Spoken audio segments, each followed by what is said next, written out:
Rebonjour tout le monde, merci de vous joindre à nous pour ce quatrième webinaire du cycle APSB Bourse de Casablanca. Donc l'objectif de ce cycle de webinaire est de faire le point sur la saison de publication des résultats et identifier les opportunités d'investissement, que ce soit pour les investisseurs institutionnels ou particuliers. Pour cette édition du cycle, nous sommes associés à l'association professionnelle des sociétés de bourse, la PSB, et 5 bureaux de recherche, notamment CDG Capital Insight, CFG Bank, Sogé Capital Bourse, Attijari Global Research et Valoris Securities, que je tiens d'ailleurs à remercier vivement. Donc, pour rappel, nous avons déjà couvert lors de notre cycle les perspectives macroéconomiques, notamment avec la participation remarquée de Ahmed Zahani de CG Capital Insights, Marsa Maroc avec Mehdi Chakir de CFG Marché, le secteur des mines avec Yousra Marouf de CG Capital Bourse. Les enregistrements sont d'ailleurs disponibles sur les réseaux sociaux de la PSB et de la Bourse de Casablanca. Donc, le quatrième webinaire sera non seulement il ne sera pas dédié à un secteur spécifique, mais portera sur l'évaluation de la thématique qui trouve tout son sens dans le contexte économique actuel, à mon sens, et qui est la cash conversion. Il sera animé par Lamia Oudghiri et Maria Eraqi, qui sont managers au sein d'Attijari Global Research. Maria et Lamia, bonjour. Bonjour. Donc, rapidement, avant de vous donner la parole, je vais juste rappeler votre bio. Donc, Lamia Oudghiri totalise une expérience de 10 ans sur les marchés financiers au Maroc et en Afrique. Elle occupe actuellement le poste de manager au sein de la filiale Attijari Global Research. Elle débute sa carrière dans l'asset management et le risk management avant de se spécialiser dans la recherche multi-asset, notamment les actions, les taux, le change et les matières premières. Elle est lauréate de l'INSEA, qu'elle complète également par un master spécialisé en analyse financière internationale au Neoma Business School. Maria Eraqi, de son côté, a à son actif une expérience de 10 ans sur les marchés actions marocains et africains également. Elle est aujourd'hui manager actions au sein d'Attijari Global Research. Elle a démarré sa carrière professionnelle en tant qu'analyste financier au sein d'Attijari Intermédiation. Elle couvre principalement les secteurs cimentiers, sidérurgie, immobilier et infrastructure. Elle est lauréate de l'ISCAE et de l'ESCP Business School. Donc, sans plus tarder, je vous laisse avec Maria et Lamia. À vous la parole. Merci pour votre présentation. Donc, effectivement, aujourd'hui, nous allons vous présenter notre nouvelle logique d'investissement sur le marché action qui s'articule autour de la nouvelle thématique du cash conversion, qui reflète actuellement la capacité des sociétés cotées à défendre et à générer le cash. Ainsi, et en fait, avant d'aborder les points clés de notre nouvelle stratégie d'allocation d'actifs sur le marché financier, nous allons entamer ce webinaire par un bref retour sur les principales interrogations des investisseurs en bourse. Celle-ci, en fait, et selon notre propre lecture du marché, s'articule autour de 3 sujets majeurs. Alors, tout d'abord, comment aborder le marché action durant cette seconde moitié de l'année 2021 après la reprise de l'indice MASI. Ensuite, comment optimiser la rentabilité des portefeuilles dans un environnement qui demeure marqué par des taux bas et aussi par un manque d'alternatives de placement sur le marché financier. Et en fin de compte, comment tirer le mieux profit des nouvelles tendances qui émergent à l'international, que ce soit au niveau des marchés boursiers ou au niveau des matières premières. Ainsi, en fait, et pour répondre à ces différentes interrogations des investisseurs, nous allons dans un premier temps vous présenter notre nouvelle logique d'investissement sur le marché action et qui s'articule autour du cash conversion. Ensuite, nous allons vous présenter les principales étapes de notre processus de sélection de notre portefeuille de recommandations. Dans un second temps, nous allons vous présenter une auto-évaluation de notre portefeuille de recommandations qui, lui, répond parfaitement à notre nouvelle logique d'investissement sur le marché action autour de la génération de cash. Et en fin de compte, nous allons dans un troisième temps vous présenter et aborder en fait les nouvelles tendances qui émergent à l'international aujourd'hui et en fait qui sont susceptibles d'avoir des répercussions soit sur l'ensemble du marché action ou sur notre portefeuille de recommandations en particulier. Alors justement, cette nouvelle stratégie d'allocation d'actifs sur le cash conversion et qui est axée bien évidemment sur la génération de cash constitue pour nous un vrai levier de performance des titres en bourse, puisqu'aujourd'hui on reste complètement convaincu que les investisseurs orienteront toujours en fait leur choix stratégique vers ces valeurs qui ont cette forte capacité à générer le cash dans un contexte effectivement où on est toujours face à la crise sanitaire du Covid-19 et ses répercussions négatives sur les fondamentaux économiques des sociétés cotées. Donc, dans ce sens, la génération du cash présente pour nous plusieurs atouts majeurs. Alors, en premier lieu, nous avons la réduction de la dette. Bien évidemment, dans un contexte aujourd'hui où les investisseurs sont très regardants vis-à-vis du risque financier. En deuxième lieu, la génération de cash permet de maintenir l'effort d'investissement qui aujourd'hui est primordial pour la croissance organique et pour le maintien des parts de marché. En troisième lieu, la génération de cash permet aussi de saisir d'éventuelles opportunités de croissance externe sur le marché, que ce soit des opérations de fusion-acquisition ou encore des mouvements de concentration sur le marché, à l'instar par exemple de Mutandis hier qui a concrétisé sa première opération de croissance externe sur le marché et ce depuis son IPO en 2018. Le quatrième volet de la génération de cash est la rétribution et la rémunération de l'actionnaire à travers les remontées de dividendes. Et là, c'est vraiment l'axe le plus privilégié des investisseurs en bourse aujourd'hui, puisqu'effectivement, il permet de répondre à leurs attentes en termes de rehaussement des rendements, que ce soit les rendements des sociétés de gestion ou les placements financiers des institutionnels locaux, qui, rappelons-le, aujourd'hui sont les investisseurs les plus prédominants au sein de la bourse de Casablanca. Alors, après vous avoir exposé notre logique d'investissement, nous allons dans ce qui suit vous présenter notre processus de sélection de notre portefeuille de recommandations et qui, bien évidemment, aujourd'hui répond parfaitement à notre nouvelle logique d'investissement autour de la génération de cash. En fait, celui-ci, il repose selon 3 critères de sélection. On s'assure en fait aujourd'hui que les sociétés que nous avons sélectionnées au sein de notre portefeuille de recommandations puissent être en parfaite mesure de générer le cash. Et en fait, ceci, on l'évalue à travers la capacité des sociétés que nous avons sélectionnées à convertir leurs résultats économiques en cash flow opérationnel.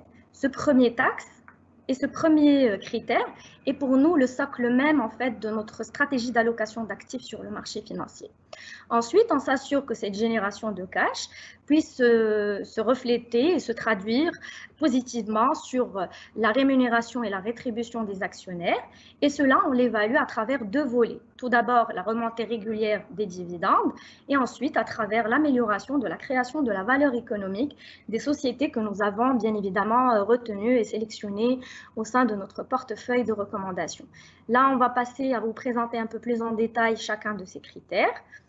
S'agissant du premier critère de sélection qui repose principalement sur la capacité des sociétés sélectionnées à convertir le résultat économique en cash flow opérationnel, en fait, ceci est justifié principalement par 2 aspects. Le premier étant l'amélioration des réalisations opérationnelles des sociétés que nous avons sélectionnées, compte tenu effectivement d'un effet de rattrapage de l'activité à compter de 2021 et conjugué à une réelle résilience des marges et de profitabilité des sociétés que nous avons retenues. Ensuite, le second aspect, il est relatif en fait à la solidité du bilan et qui est traduit à travers la maîtrise du cycle d'exploitation et donc la maîtrise du BFR et notamment à travers un risque financier faible et une structure d'endettement complètement acceptable des sociétés que nous avons retenues.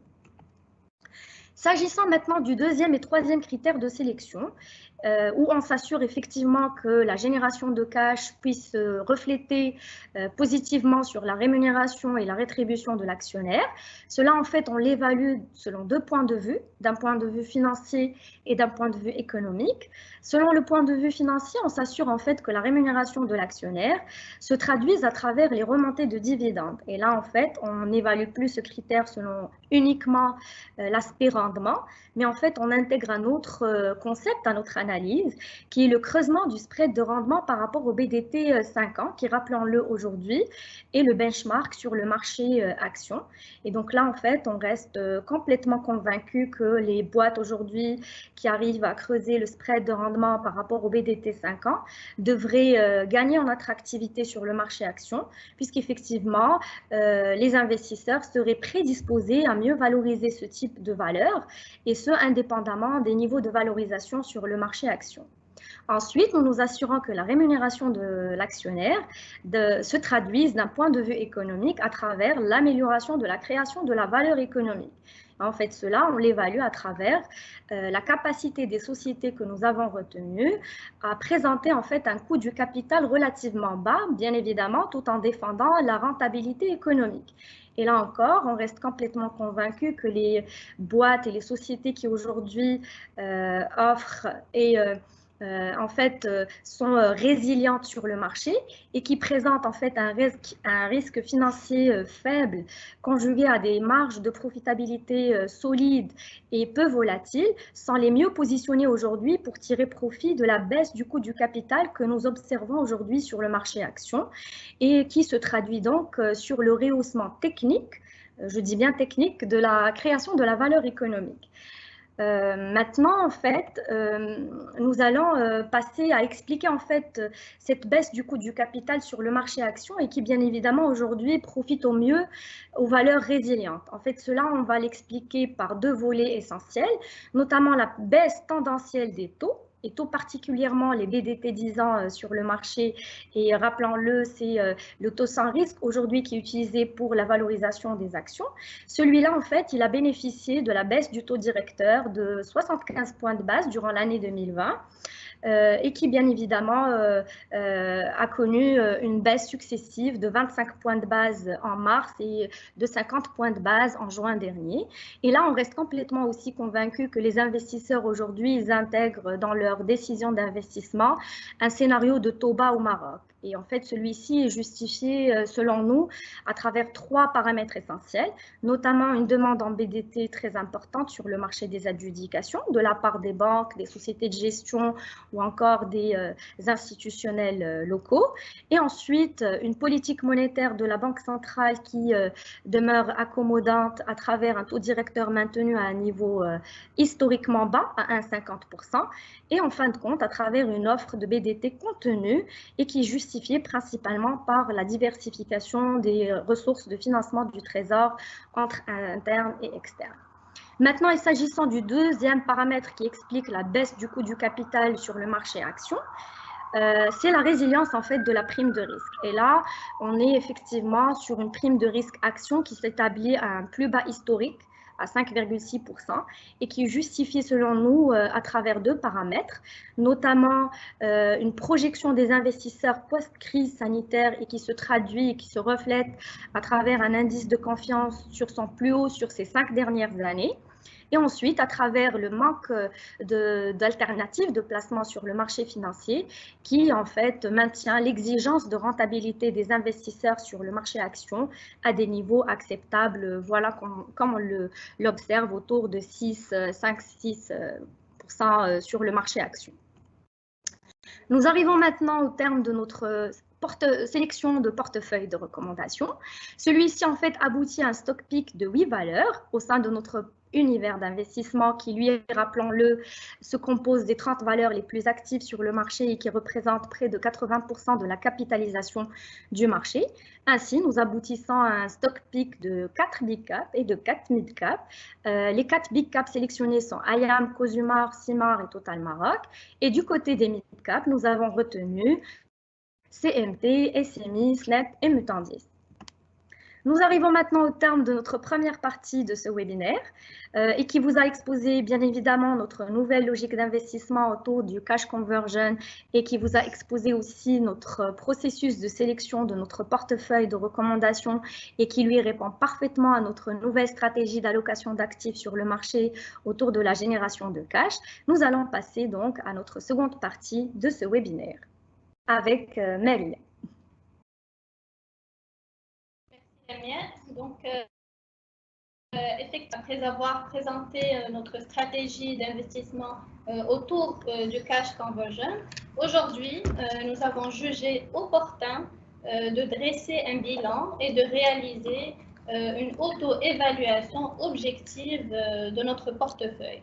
Et donc, pour ce faire, nous allons aborder cette deuxième partie du webinaire sous deux principaux volets. Donc, dans un premier volet, nous allons présenter les réalisations opérationnelles et financières du portefeuille au terme de l'exercice 2020. Puis, dans un second volet, nous allons nous intéresser cette fois-ci aux performances boursières du portefeuille. Mais donc, avant de rentrer dans le vif du sujet, je voudrais préciser et attirer votre attention sur le fait que notre portefeuille, qui est donc composé de 4 big-cap et de 4 mid-cap, représente plus de 30% de la capitalisation boursière du marché. Et donc aujourd'hui, ce poids relativement élevé nous permet d'évaluer donc les variations et les performances de ce portefeuille par rapport au marché action. Alors, en ce qui concerne maintenant les réalisations opérationnelles et financières au titre de l'exercice 2020, donc le message clé à retenir, c'est que notre portefeuille a fait preuve d'une résilience, on va dire, appréciable dans un contexte inédit, dans un contexte qui était marqué donc, par les répercussions négatives de la crise sanitaire de la Covid-19. Et donc cette résilience, elle s'est reflétée aussi bien sur les indicateurs d'activité que sur les indicateurs de profitabilité du portefeuille. À titre d'exemple, le chiffre d'affaires. Donc notre portefeuille affiche une baisse, on va dire, limitée de moins 2%, contre moins 5,2% pour le marché. Pour la marge EBE, nous assistons à un niveau de marge solide pour notre portefeuille, aux alentours de 40%, un niveau qui demeure supérieur à celui du marché et qui s'établit à 33%. Et finalement, ce qui concerne la capacité bénéficiaire récurrente, c'est-à-dire retraiter des dons au fonds Covid-19, ben, là aussi, notre portefeuille affiche un repli limité aux alentours de moins 3,3% contre une baisse de moins 29% pour le marché. Ici, je voudrais rappeler que le marché action, en fait, que la masse bénéficiaire agrégée du marché a été impactée par la contribution négative du secteur financier, notamment en raison de la hausse du coût du risque durant l'exercice 2020. Et donc, retraité du secteur financier, le marché affiche toujours une croissance négative de ses profits de moins 20%, une baisse qui demeure toujours plus importante que celle de notre portefeuille. Maintenant, si on analyse ces réalisations-là par rapport à nos prévisions, notamment au niveau du chiffre d'affaires, il faut savoir que les 8 sociétés cotées qui composent notre portefeuille ont affiché des réalisations qui sont relativement en ligne avec nos prévisions. Donc, comme on le voit ici sur le slide, nous avons des taux de réalisation élevés qui varient entre 92 et 100% pour le chiffre d'affaires. Maintenant, en ce qui concerne les indicateurs tels que le BE ou encore le résultat net, là aussi, les réalisations étaient en ligne avec nos prévisions. En fait, ce qui nous rassure ici, c'est que finalement, nous n'avons pas assisté à de grandes ou à de mauvaises surprises. Au contraire, nous avons assisté à des surprises, on va dire, positives. Et ici, je peux citer le cas de Total Maroc. Pour Total Maroc, il est vrai qu'en termes de réalisation commerciale, l'opérateur a affiché donc des niveaux ou des ventes en volume qui sont en ligne avec nos prévisions. Mais au niveau des indicateurs de profitabilité, Total Maroc a affiché des réalisations qui sont nettement au-dessus de nos prévisions. Et donc cet écart-là, on peut le justifier aujourd'hui par l'effet de rattrapage visible dont a bénéficié Total Maroc durant la seconde moitié de l'année 2021. Donc un effet de rattrapage qui a été principalement soutenu par la reprise de la consommation de carburant, donc dès la levée du confinement, mais aussi par, on va dire, le redressement des niveaux de marge de l'opérateur en raison de la baisse de la volatilité des cours du pétrole à l'international. Concerne les dividendes. Donc ici, je voudrais rappeler rapidement que pour la sélection des valeurs au sein de notre portefeuille, nous avons privilégié les sociétés qui sont capables de générer du cash, mais surtout qui sont capables de répondre aux attentes des investisseurs en termes de dividendes. Et par rapport à ce point, on peut dire aujourd'hui que notre portefeuille a tenu ses promesses en termes de distribution de dividendes. Et donc là, j'ai 4 constats majeurs qui en attestent. Le premier constat, c'est que toutes les sociétés cotées de notre portefeuille ont distribué des dividendes au titre de l'exercice 2020.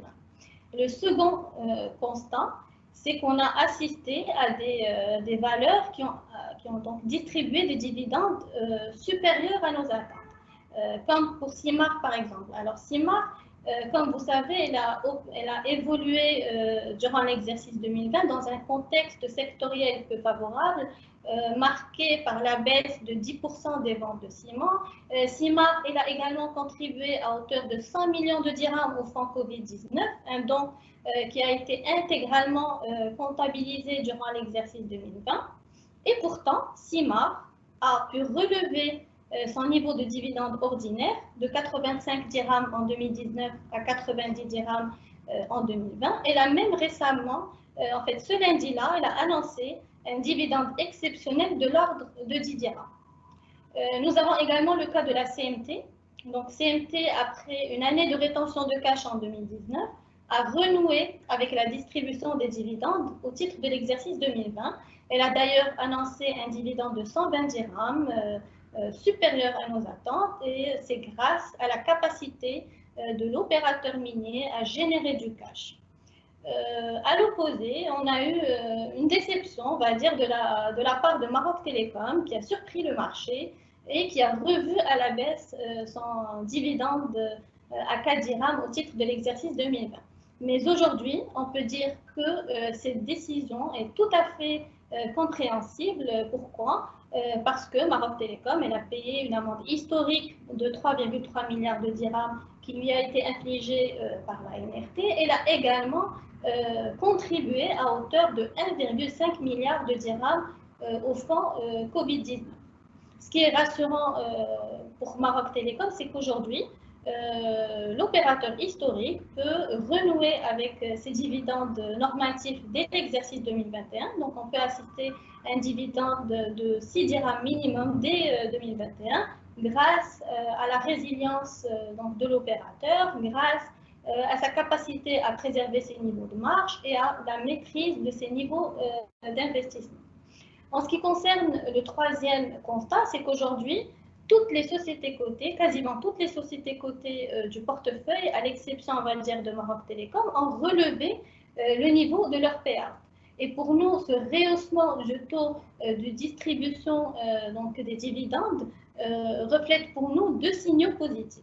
Le premier signal, c'est que ces valeurs-là ont confiance en l'avenir. Elles ont une meilleure visibilité par rapport à l'exercice 2021, notamment en termes de reprise de leur activité ou de l'activité économique en général. Le deuxième signal positif, c'est qu'aujourd'hui, ces sociétés-là ont consenti un effort considérable pour rétribuer l'actionnaire, justement grâce à leur forte capacité à défendre la génération de cash flow en raison donc de la résilience de leur business model, de leur structure financière solide et de leur niveau de marge. Maintenant, on arrive au quatrième et dernier constat, c'est qu'aujourd'hui, les investisseurs sont de plus en plus sensibles et de plus en plus attentifs aux annonces de dividendes indépendamment des résultats. Et ici, nous avons 2 cas de figure. Le cas de Maroc Télécom, donc comme j'ai cité tout à l'heure, Maroc Télécom a surpris le marché en annonçant un dividende inattendu de 4 dirhams. Et donc, cette déception-là, on l'a vu sur le marché et elle s'est directement reflétée sur l'évolution du titre en bourse. D'ailleurs, le jour de l'annonce, c'était le 19 février 2021, on a assisté à une contre-performance du titre Maroc Télécom de moins 4% dans un volume important de 103 millions de dirhams. À l'opposé, nous avons le cas de CIMAR, donc CIMAR qui a relevé son niveau de dividende ordinaire et qui a même annoncé un dividende exceptionnel. Donc, depuis la publication de ses résultats et depuis l'annonce de son dividende, nous assistons aujourd'hui à une performance de 11,5% du titre. Donc cette performance-là, elle s'est opérée dans un volume moyen quotidien de 5 millions de dirhams, un volume que nous jugeons relativement élevé par rapport à la liquidité normative du titre. Et aujourd'hui, grâce justement à cette politique de distribution généreuse de CIMAR, le titre, il se traite aujourd'hui au-dessus de 1900 dirhams, il se traite en fait à ses plus hauts niveaux historiques. Maintenant, ce qui concerne on va dire les performances boursières de notre portefeuille. Donc, à date d'aujourd'hui, notre portefeuille affiche une performance annuelle moyenne de 16,4%. Mais pour nous, l'élément le plus intéressant à regarder, c'est le dividend yield, le rendement, qui aujourd'hui se situe aux alentours de 4%. Donc aujourd'hui, notre portefeuille offre aux investisseurs un rendement de dividende de 4%.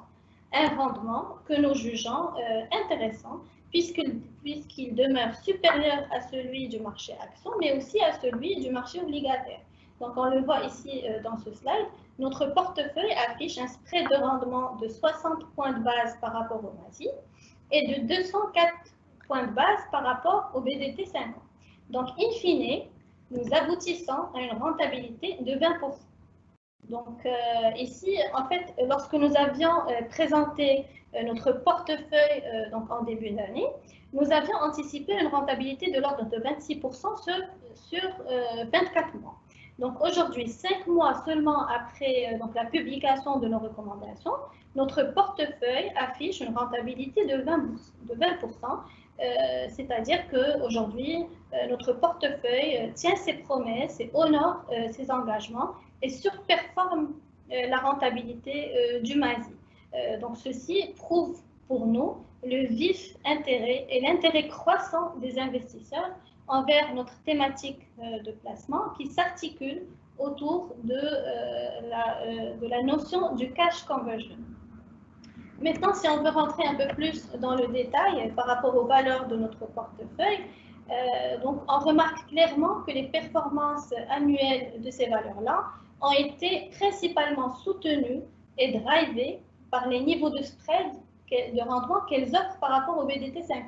Donc, à titre d'exemple, les valeurs du portefeuille offrent aujourd'hui des spreads qui varient entre 35 points de base et 555 points de base.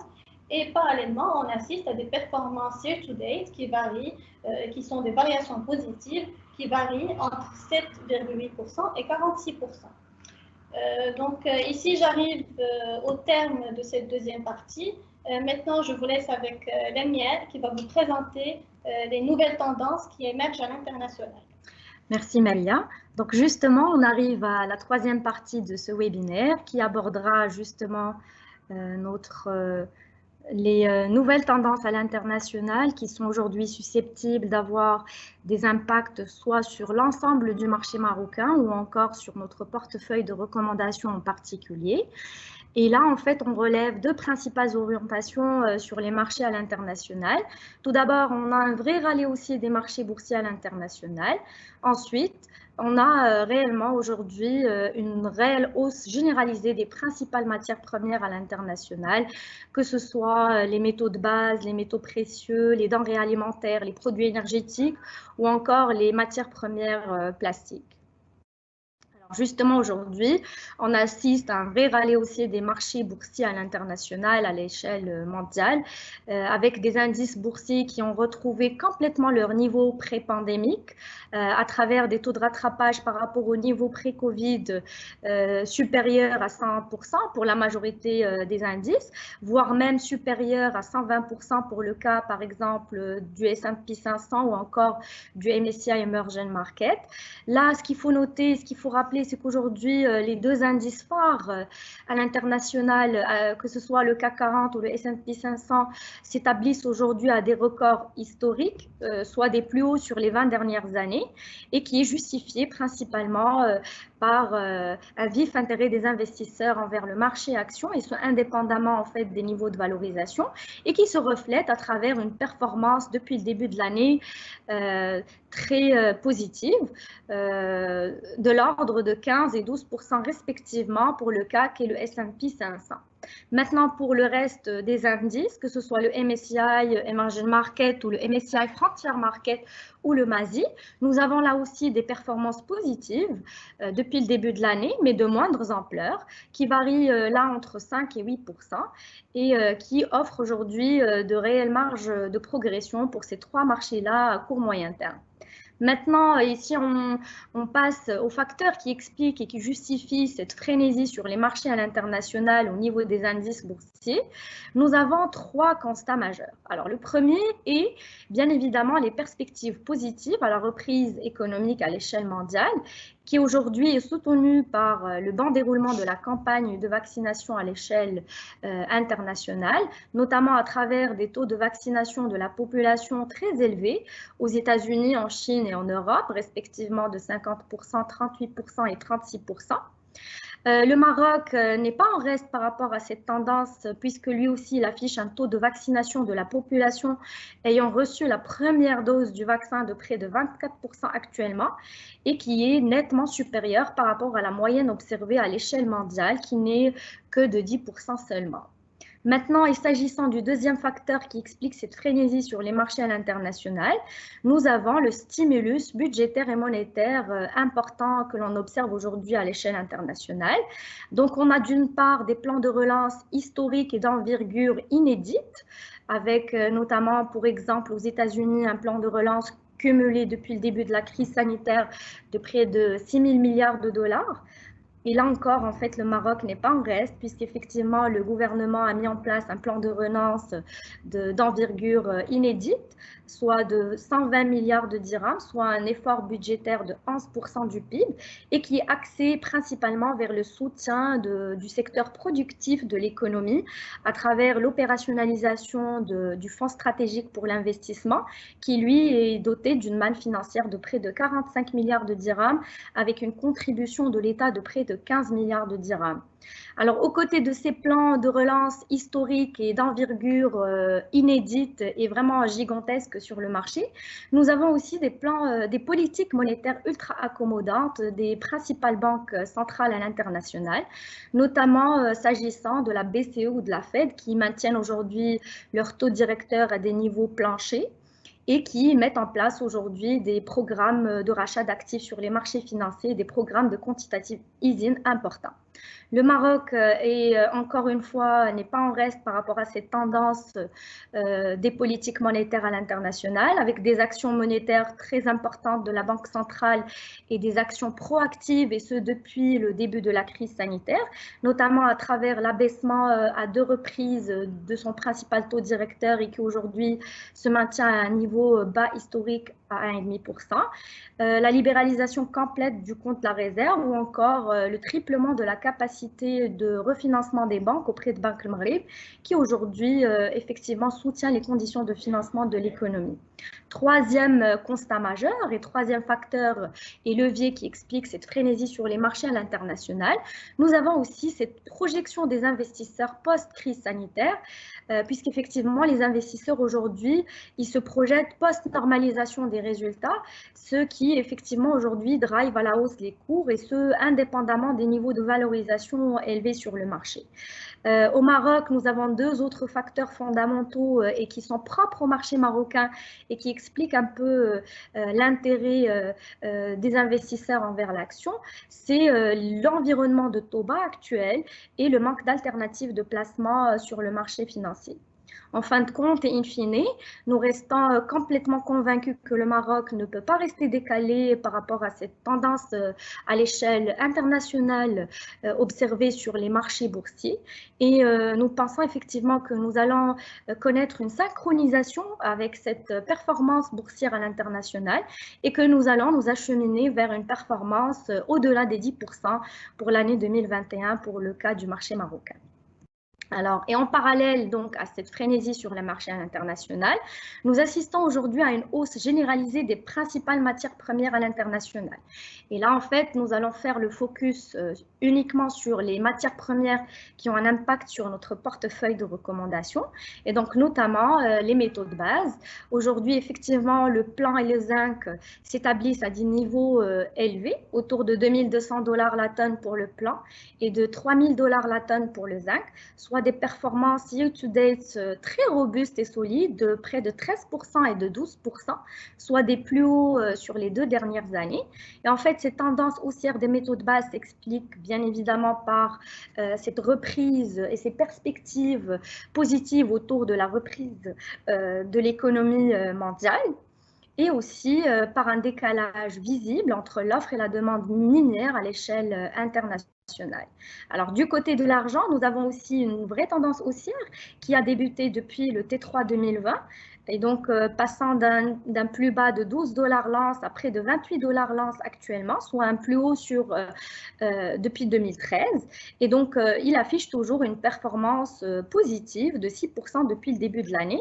Et en fait, l'argent, puisqu'il a en fait ces doubles casquettes entre métal précieux et métal industriel, il bénéficie de plusieurs facteurs aussi, notamment la poursuite, on va dire, des politiques monétaires ultra accommodantes de la BCE, de la Fed, la faiblesse du dollar actuel, et notamment les risques inflationnistes aujourd'hui qui émergent au niveau international et qui sont effectivement alimentés par ces plans de relance historiques et d'envergure inédite sur le marché, qui en effet drive aujourd'hui l'intérêt des investisseurs vers les valeurs refuges et notamment vers les métaux précieux et tout particulièrement l'argent. Ensuite, nous avons effectivement un facteur qui est relatif, lui, à son statut, on va dire, de métal industriel et qui, bien évidemment, est relatif au décalage entre la demande et l'offre argentifère à l'échelle internationale.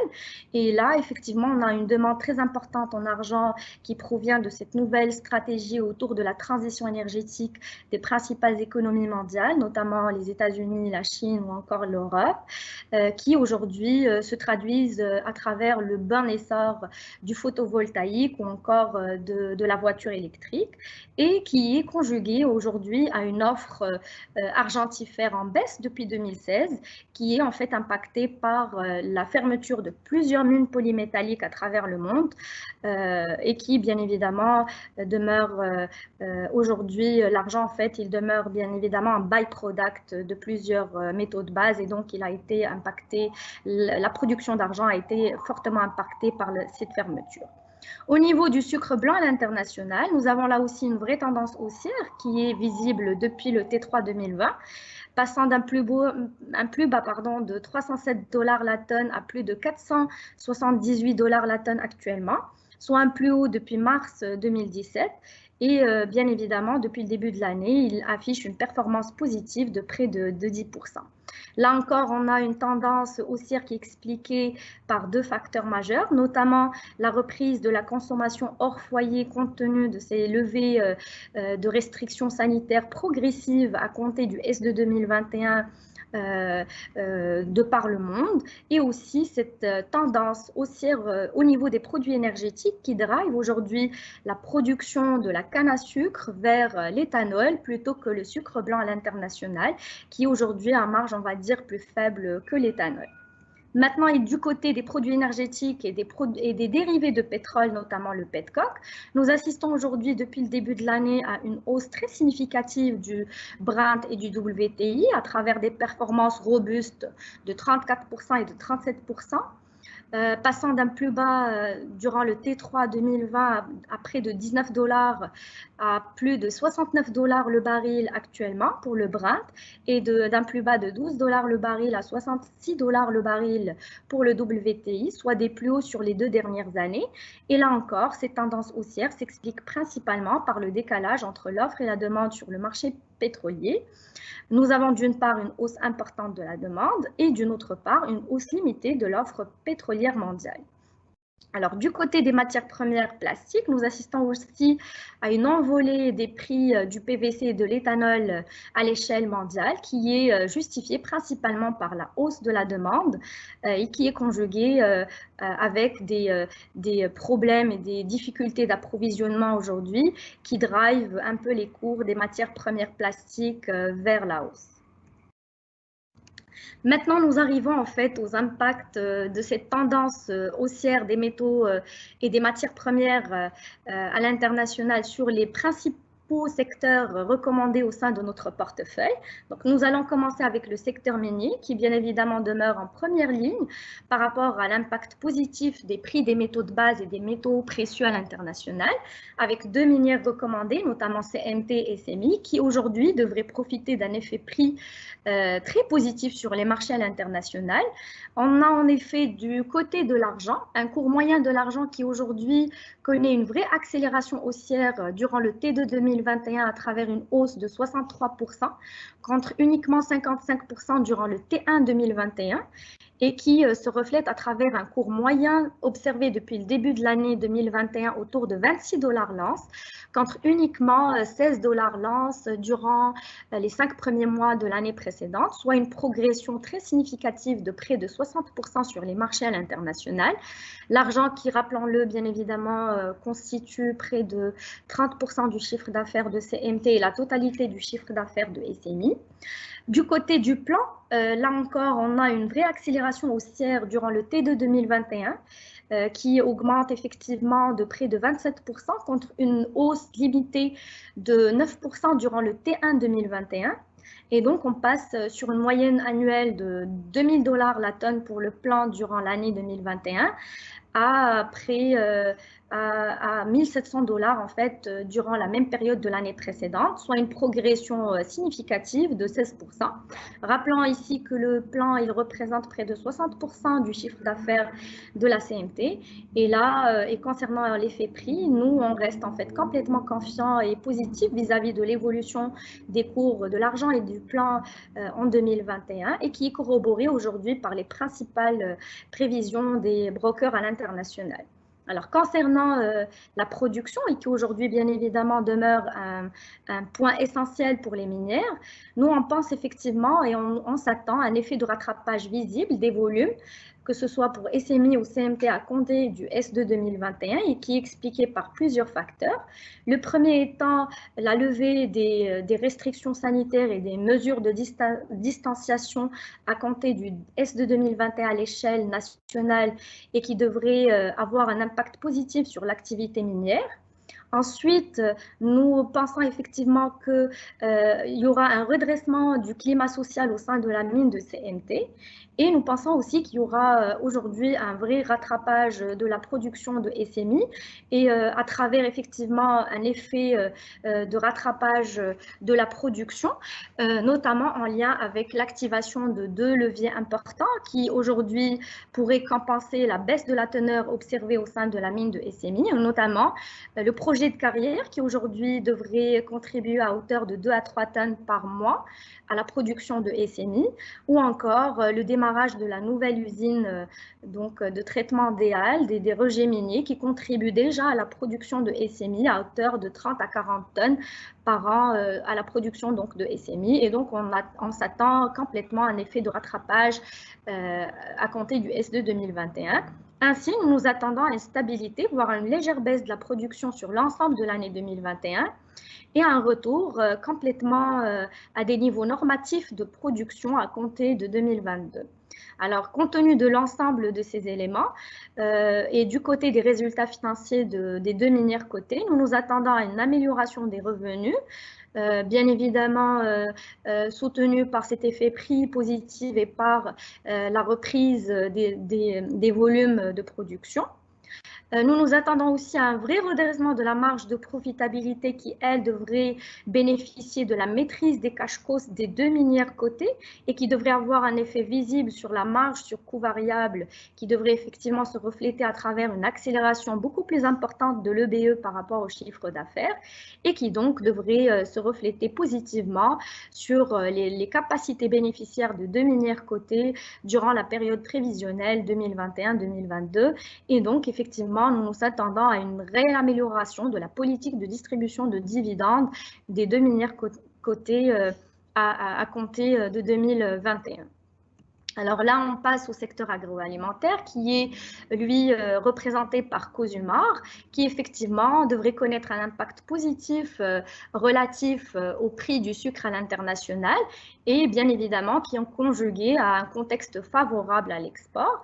Donc aujourd'hui, effectivement, le cours du sucre blanc à l'international connaît une vraie accélération haussière durant le T2 2021 à 30% contre uniquement une variation de 19% durant le T1 2021, soit une moyenne observée durant les 5 premiers mois de l'année 2021 de 454 $ la tonne, un niveau bien supérieur par rapport à celui qui était observé durant la même période de l'année précédente, qui n'était que de 370 $ la tonne, soit une progression significative de 23% contre uniquement 17% durant le T1 2021.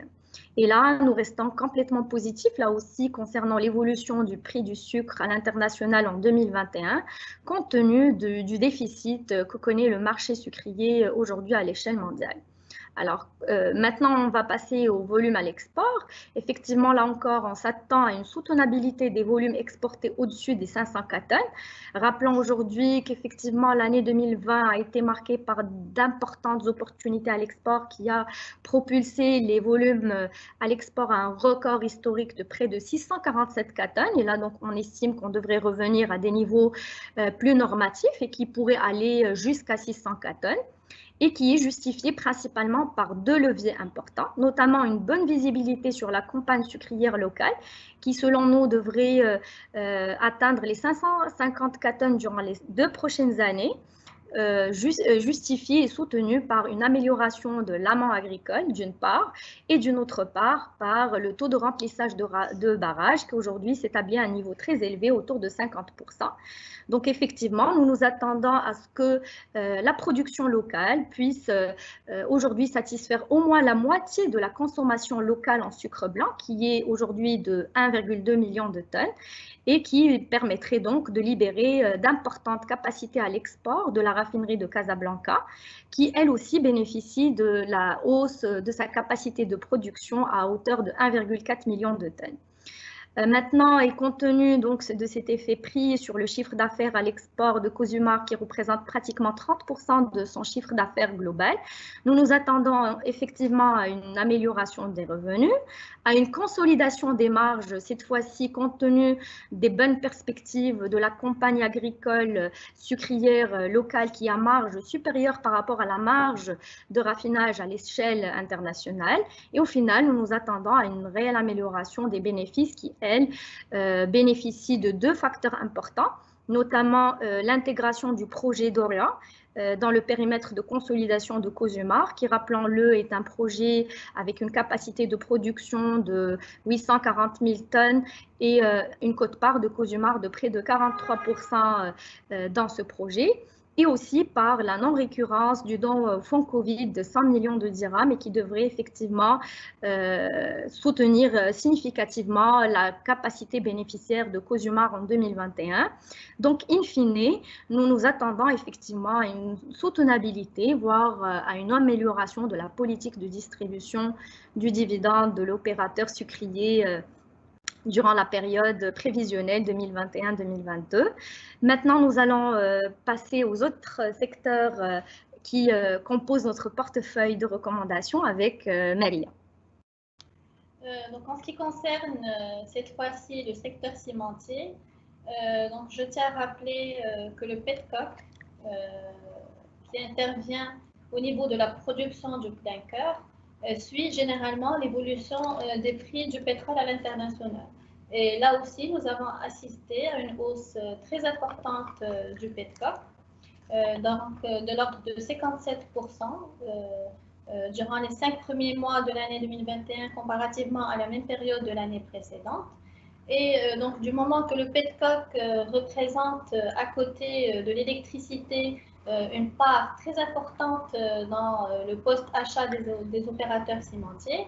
Donc aujourd'hui, pour nous, cette hausse des cours du petcoke devrait peser sur la facture énergétique des opérateurs cimentiers en général et de Cimar en particulier. Et donc cette hausse des cours du petcoke devrait, selon nous, avoir deux impacts. d'abord un premier impact sur les niveaux de marge de l'opérateur et surtout, elle devrait exercer une pression, on va dire, visible sur les niveaux de marge à l'export. Et ici, il est très important de signaler que les exportations de clinker génèrent de faibles marges. Donc, les exportations de clinker génèrent en fait des marges qui sont dérisoires si on les compare aux marges générées par le ciment. Puisqu'aujourd'hui, effectivement, le clinker se traite à l'international aux alentours de 30 $ la tonne, alors que le prix de vente du ciment sur le marché local est aux alentours de 100 $ la tonne. Toutefois, nous pensons que l'impact sur le résultat de CIMAR devrait rester quand même relativement limité parce que les exportations de clinker sont principalement utilisées afin de soutenir les taux d'utilisation des capacités de production. Et donc aujourd'hui, nous pensons que CIMAR devrait poursuivre sa politique de distribution historique, donc une politique qu'on peut qualifier aujourd'hui de politique de distribution généreuse, grâce à la forte capacité de l'opérateur à générer du cash et grâce aussi à sa structure financière saine qui se reflète à travers un bilan, un endettement net structurellement négatif. En ce qui concerne le secteur de la pétrochimie, qui est représenté au niveau de la bourse de Casablanca, mais aussi au niveau de notre portefeuille par la valeur SNEP, qui est donc l'unique producteur du PVC au Maroc. Là aussi, nous avons assisté à une hausse très importante de l'éthylène, qui est le principal intrant nécessaire à la production du PVC, mais dans une moindre mesure par rapport au cours du PVC. En effet, le PVC aujourd'hui se traite à des niveaux très élevés, des niveaux qui n'ont jamais été observés par le passé. Et donc, ce creusement de spread entre le PVC et l'éthylène, pour nous, devrait pleinement profiter à la SNEP pour trois principales raisons. La première, c'est qu'aujourd'hui, nous devrions assister à une amélioration sensible des niveaux de marge de l'opérateur, justement grâce à ce creusement de spread entre les cours de l'éthylène d'une part et les prix du PVC d'une autre part. Deuxièmement, nous pensons que l'entrée en service des nouvelles capacités de production qui devraient démarrer dès la seconde moitié de l'année 2021 et qui devrait permettre à la SNEP d'accroître ses niveaux de production de l'ordre de 70 000 tonnes à 90 000 tonnes pour le cas des produits vinyliques, donc le PVC et le campant de PVC. Et donc pour nous, cette entrée en service des nouvelles capacités devrait se faire dans un contexte très favorable qui est justement marqué par des niveaux de prix du PVC élevés. Enfin, du moment que la SNEP détient aujourd'hui une part de marché de 50%, contre 50% pour les importations. Donc aujourd'hui, cette flambée et cette envolée des cours du PVC à l'international rendent aujourd'hui les importations moins compétitives et plus chères, ce qui devrait, selon nous, permettre de réorienter, on va dire, la demande locale vers les produits de la SNEP. Donc, in fine, l'ensemble de ces éléments devraient se refléter positivement sur les bénéfices de la SNEP, donc ils devraient poursuivre leur amélioration au titre de l'exercice 2021. Et donc cette amélioration des bénéfices devrait aussi permettre à SNEP de poursuivre la hausse de son dividende. En ce qui concerne le secteur de l'énergie, donc Total Maroc, là aussi, nous assistons à une envolée des cours du Brent à l'international. Donc, les cours du Brent aujourd'hui sont aux alentours de 69 $. Donc, ils ont pu retrouver leur niveau pré-pandémie. Et donc, aujourd'hui, nous pensons que cette hausse des cours du pétrole à l'international devrait se répercuter positivement sur d'une part la variation des stocks de Total Maroc. Donc on devrait assister à un effet stock positif d'une part Et d'autre part, elle permettrait à Total Maroc un réajustement de ses niveaux de marge. Donc ici, je voudrais rappeler que durant le S1 2020, Total Maroc, en fait, a fait face à une très forte détérioration, une très forte dégradation de ses niveaux de marge, puisque les cours du pétrole ont connu sur une certaine période une chute, on va dire, brutale, une chute phénoménale de moins 40% en l'espace de quelques jours seulement. Et donc, cette baisse des cours du pétrole ont conduit à des difficultés d'approvisionnement au niveau de Total, qui a donc été contrainte de puiser dans ses niveaux, dans ses stocks de sécurité pour faire face à la demande locale. Donc, in fine, on peut dire aujourd'hui que cette hausse et cette appréciation des cours du pétrole à l'international permettrait à Total Maroc de réaliser, on va dire, un redressement rapide de ses résultats et devrait aussi permettre, d'un autre côté, la soutenabilité du dividende du titre Total Maroc, grâce en partie aussi à la trésorerie excédentaire dont dispose Total Maroc et qui se situe aux alentours de 1,7 milliard de dirhams en 2020. Alors, nous arrivons au terme de ce webinaire à votre disposition pour répondre à toutes vos questions. Merci beaucoup, Lamia Oudriri et Maria Eraqi, pour cette brillante présentation. Donc, avec votre permission, on va prendre quelques questions des participants. Alors, juste un moment, probablement pour donner un peu plus de temps aux participants pour poser leurs questions. Nous avons déjà une première question. Donc, comment évaluez-vous l'impact de la hausse du cours du PVC sur les résultats de la SNEP? Oui, donc avant de répondre à cette question, je voudrais rapidement rappeler que la SNEP donc, produit, on va dire, deux types de produits. Donc, d'une part, les produits vinyliques, qui sont le PVC et le compound PVC, et d'autre part, les produits issus de l'électrolyse. Et aujourd'hui, les produits vinyliques représentent 65% du chiffre d'affaires de l'opérateur. Donc aujourd'hui, avec la hausse des cours du PVC, qui ont atteint des plus hauts niveaux historiques, et avec le creusement du spread entre le PVC et l'éthylène, qui, je rappelle, représente près de 40% du poste achat de la SNEP. Donc, ce creusement de spread, et nous pensons que si les cours du PVC, les prix du PVC à l'international se maintiennent donc, au niveau actuel, et avec l'entrée en service aussi des nouvelles capacités de production, nous pensons que la SNEP serait en mesure de réaliser donc, un résultat net on va dire supérieur à 130 millions de dirhams dès l'exercice 2021. Très bien, c'est très clair. Merci beaucoup, Maria Eraqi. Donc, je rappelle juste aux auditeurs et participants qui peuvent poser leurs questions sur l'espace dédié aux questions-réponses. Nous avons une deuxième question. Pourquoi maintenez-vous un avis positif sur le secteur minier, sachant que ce dernier a accusé un repli important de la production au T1 2021?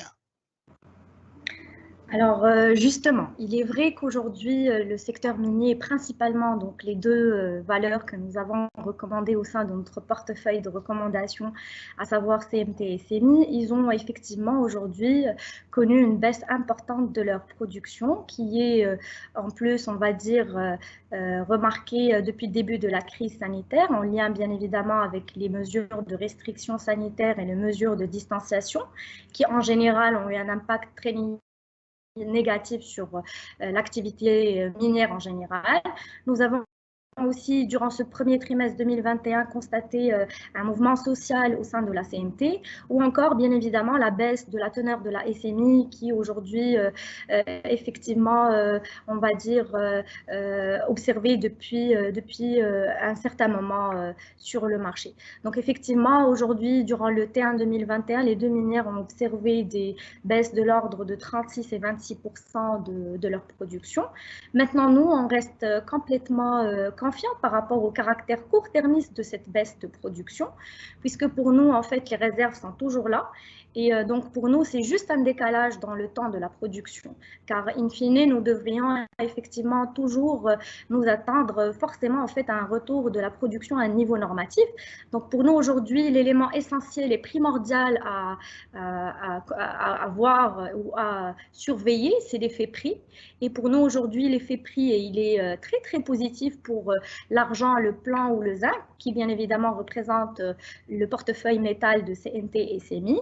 Et donc, pour nous, aujourd'hui, pour notre valorisation qui se fait, on va dire, sur des horizons plus long terme, ne devrait pas avoir un impact très visible sur la baisse de la production, on va dire, qu'on constate juste sur le court terme. Voilà, ça c'est d'une part. D'une autre part, on a aussi CNT et SMI aujourd'hui qui répondent parfaitement à notre logique d'investissement sur le marché action.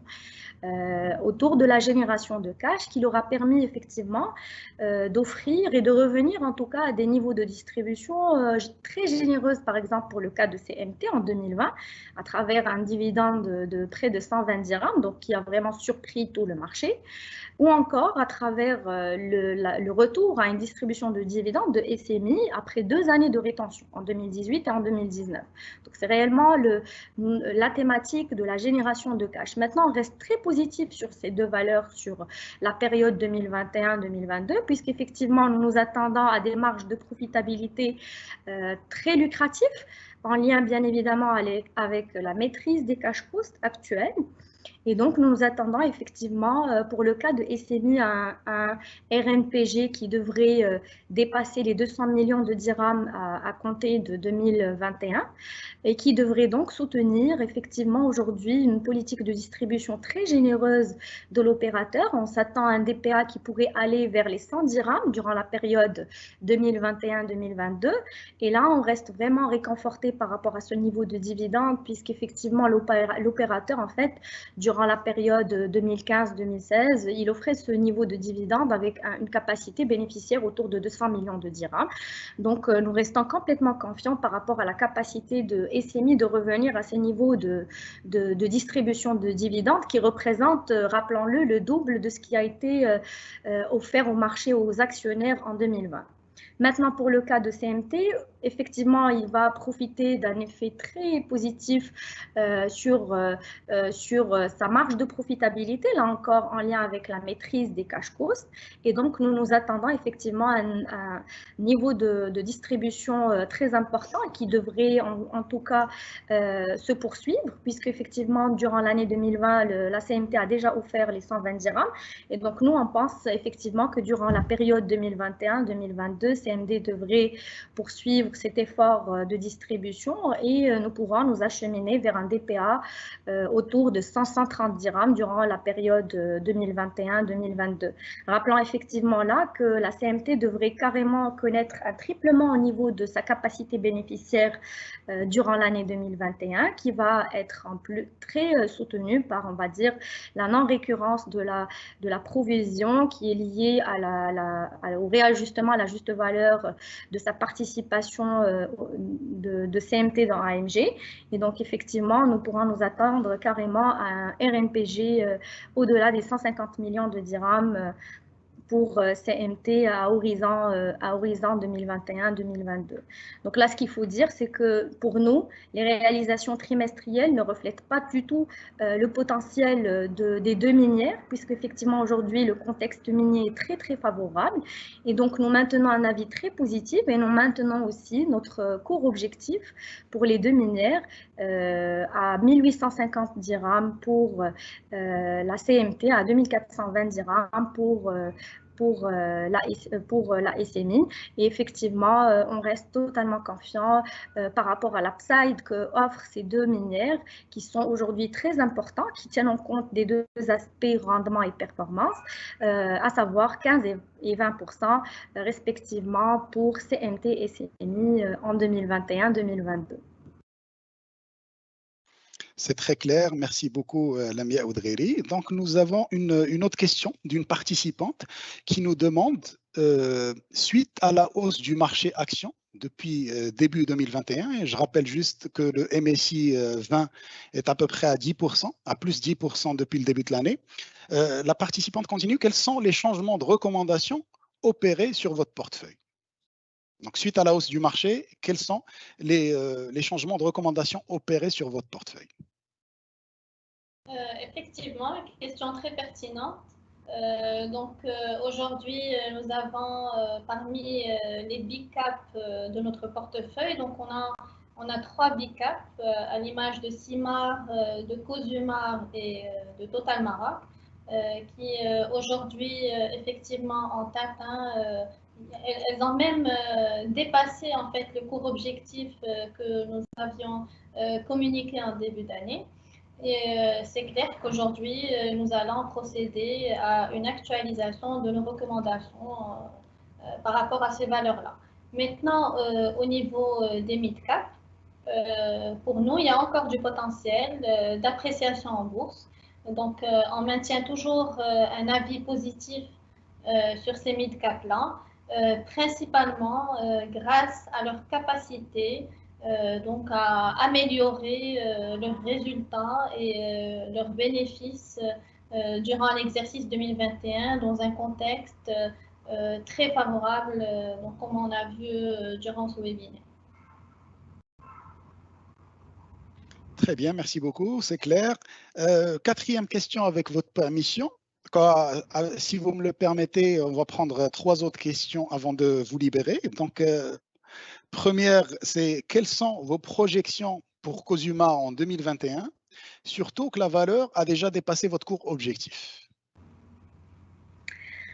Alors, justement, par rapport à Cosumar, effectivement, aujourd'hui, nous assistons à une vraie envolée, on va dire, à une tendance haussière du titre sur le marché boursier aujourd'hui. Donc, elle a complètement dépassé notre cours objectif que nous avions communiqué lors de notre rapport stratégique sur le cash conversion en février dernier à 240 dirhams. Donc, aujourd'hui, on pense effectivement que Cosumar a consommé, en tout cas, l'intégralité de son potentiel haussier. Rappelons que notre cours objectif, il intègre l'essentiel, on va dire, des performances opérationnelles de l'opérateur à moyen et long terme, notamment le projet d'Orient, qui, rappelons-le, a une capacité de production de 840 000 tonnes et une quote-part de Cosumar dans ce projet de près de 43%. Donc aujourd'hui, et compte tenu de la récente hausse du titre sur le marché, on pense que la valeur devient chère sur le marché. Et donc aujourd'hui, on va dire que nous suspendons notre recommandation à l'achat sur la valeur. Maintenant, il faut dire aussi que Cosumar, elle affiche toujours de très bons fondamentaux financiers et économiques, surtout avec donc une amélioration notable de ses réalisations durant la période 2021-2022 et qui serait bien évidemment soutenue par les bonnes perspectives de la campagne agricole sucrière locale qui devrait être soutenue par le taux de remplissage de barrages, comme on l'a vu tout à l'heure, et qui, bien évidemment, devrait se répercuter sur les marges et la profitabilité de l'opérateur et qui devrait aussi permettre de soutenir la capacité bénéficiaire de l'opérateur qui, selon nous, pourrait atteindre les 1 milliard de dirhams à horizon 2022, compte tenu effectivement de l'intégration du projet d'Orient, bien évidemment dans le périmètre de consolidation de Cosumar, mais aussi par la non-constatation du don fonds Covid de 100 millions de dirhams en 2021. Donc, par rapport aux fondamentaux, nous, on maintient un avis positif. Très bien, c'est très clair là encore. Merci beaucoup. Une dernière question, si vous me le permettez, Lamia et Maria, avant de vous libérer. Il y a un auditeur qui nous pose la question. Quels sont les principaux arguments qui soutiennent votre avis positif envers le secteur des miniers, des cimentiers, excusez-moi? Oui, donc effectivement, nous maintenons un avis positif sur le secteur cimentier. Pour nous, ce secteur offre, on va dire, de belles perspectives à l'avenir. Et nous pensons que dans l'attente d'une véritable relance de l'activité immobilière, qui constitue historiquement 70% donc de la consommation finale du ciment, donc nous pensons que les ventes de ciment devraient à l'avenir être principalement soutenues par les projets d'infrastructures, mais aussi par l'émergence donc des régions du Sud qui sont aujourd'hui en phase de devenir des hubs et des centres économiques de premier plan. Donc effectivement, après donc l'ouverture du consulat des États-Unis au Dakhla, à Dakhla et d'autres pays donc, qui ont eux aussi ouvert leur consulat donc à Dakhla. Donc nous pensons que ceci devrait booster les investissements privés et devrait booster les projets d'infrastructure au sein de cette région. D'ailleurs, parmi les projets phares dans la région du Sud, nous pouvons citer l'exemple de la voie express qui relie Tiznit à Dakhla. On peut également citer le projet de Dakhla, du port de Dakhla Atlantique. Il y a aussi l'unité de dessalement de l'eau de mer.